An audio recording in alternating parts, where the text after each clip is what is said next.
NBA 史上最严重家暴案件，竞赛整个赛季，家暴男布里奇斯做了什么，又受到什么样的后果和惩罚？这个案件有什么样的疑点和反转？大家好，这里是 Telfair， 我们一起来挖掘真实励志有趣的篮球文化。在这个视频中，我利用现有的所有文件和资料，为大家详细梳理了布里奇斯案的事实时间线、法律分析、NBA 的惩罚以及最新的进展。如果你喜欢本期视频，别忘了点赞并且关注我的频道。黄蜂队前锋迈尔斯·布里奇斯被球迷们亲切称为小乔。高中时期，身为5星级高中生的小乔就已经以爆炸的身体素质名扬全美。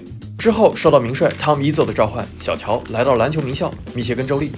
2018年 NBA 选秀，他在第12顺位被快船队选中，随即被交易到黄蜂。2021至22赛季，职业生涯第4年的小乔迎来了职业生涯的爆发，场均可以得到20分、7篮板，不仅非常接近全明星，在进步最快球员的评选之中也位列前茅。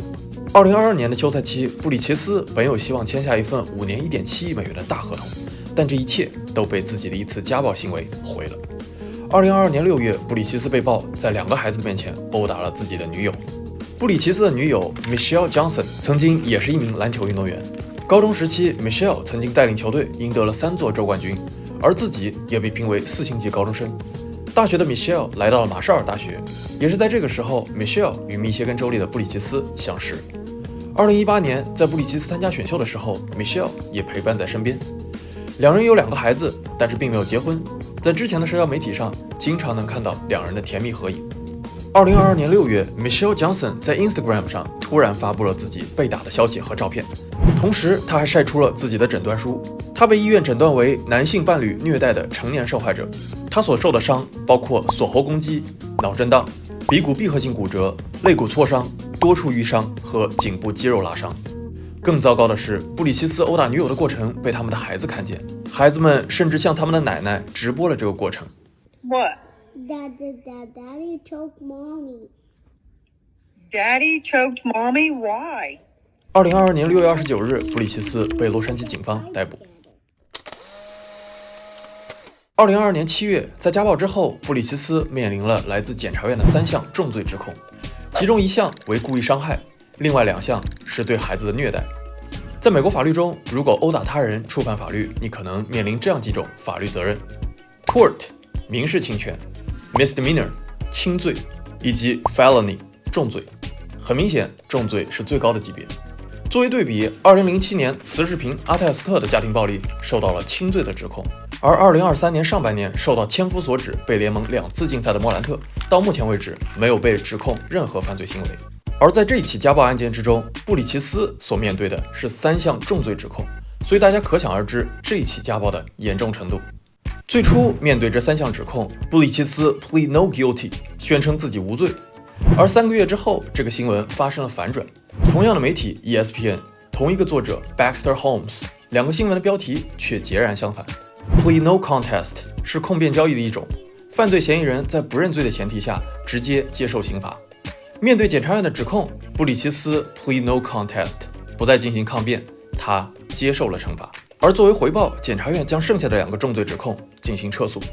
最终，布里奇斯被处以缓刑。此外，他需要遵守长达10年的保护令，他必须和 Michelle 保持90米以上的距离，且不能有任何的接触。他需要参加52周有关家庭暴力和为人父母的心理咨询和课程。他需要参加100个小时的社区服务。此外，每1周布里奇斯还要参加药品测试，且不能拥有任何枪支武器。法律责任并不等同于 NBA 的处罚。对于一名 NBA 球员来说，除了来自法院判决的法律责任，他还要面对来自 NBA 的调查和处罚。这就是为什么莫兰特尽管没有违法，却还是因为违反了 NBA 的规定，受到了来自 NBA 的严厉处罚。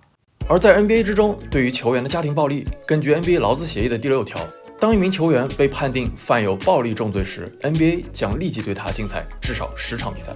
同时，根据 NBA 章程的第35条， NBA 总裁亚当·肖华还有着自由裁量权。之前他就曾经通过这样一个条款，将前快船队老板唐纳德·斯特林逐出了 NBA。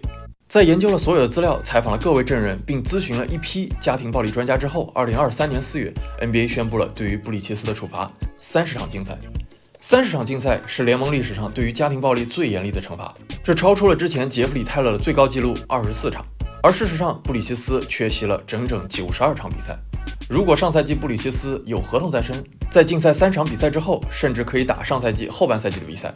但是因为上赛季他没有合同，没有球队，尽管上赛季布里奇斯82场比赛1场比赛都没有打，整个赛季只能被视为20场禁赛。所以在即将到来的新赛季中，他还要再禁赛10场，这就意味着他也不能拿到新合同的全额薪水。所以布里奇斯所面临的惩罚远远比30场这个数字要严重。就在家暴案件的4个月后，这个事件居然发生了一个小反转。根据法律颁布的保护令，布里奇斯在10年之内都不能靠近 Michelle。但是根据 TMZ 2022年11月的报道，2022年10月，小乔被殴打的女友 Michelle 连续3次主动来到了小乔家门前，其中一次她手持水管试图闯入小乔的房子，而小乔并没有开门。随后 Michelle 抢走了小乔的小狗。布里奇斯声称 Michelle 这个行为骚扰了自己，并造成了自己的抑郁和焦虑。之后，布里奇斯也向法院申请了禁止令，禁止 Michelle 再靠近自己。两人之间到底有什么关系，还有什么纠葛，我们可能无从得知，但事情的全貌可能比我们知道的要更加复杂。2023年7月，布里奇斯和老东家黄蜂重新签下了一份1年790万的合同，这和他去年有可能获得的5年1.7亿的合同有着天差之别。而布里奇斯也对自己的行为进行了诚恳的道歉。I want to apologize to everybody for, the pain and embarrassment that I caused everyone, but especially my family. This year away, I've used it to prioritize just going to therapy, and becoming the best person I can be, someone that my family and everybody here can be proud of. 然而没等新赛季开始，布里奇斯却又惹上了麻烦。根据夏洛特当地媒体以及 ESPN 的报道，2023年10月6日，在布里奇的住所附近，就在布里奇斯和 Michelle 交接孩子的过程之中，布里奇斯不仅违反了保护令，靠近了 Michelle， 并且使用一枚台球击碎了 Michelle 的车玻璃。布里奇斯威胁 Michelle， 如果 Michelle 胆敢把这一切告诉警察，就会夺走 Michelle 的一切，并且停止支付孩子的抚养费。而布里奇斯的现任女友则对 Michelle 咆哮、尖叫，并且踢了他的车。整个过程之中，车内不仅有 Michelle， 还有布里奇斯的孩子们。目前，小乔已经前往警方进行自首，他在看守所进行了登记，并交了$1000的保释金后离开了那里。等待他的又是新一轮的审判和来自 NBA 的惩罚。仅仅是违反保护令的规定以及一些轻罪，可能并不会给布里奇斯带来太多法律上的责任，但是后续的追加竞赛可能也在所难免。布里奇斯恶劣的家暴行为已经实锤，而过去的1年，他也为自己的犯罪行为付出了惨痛的代价。但是最近的行为似乎表明，对于之前自己的罪行，他并没有真正的悔过。对于布里奇斯来说，他的人生和职业生涯都走到了真正的分岔口，接下来就是场上和场下证明自己的时候了。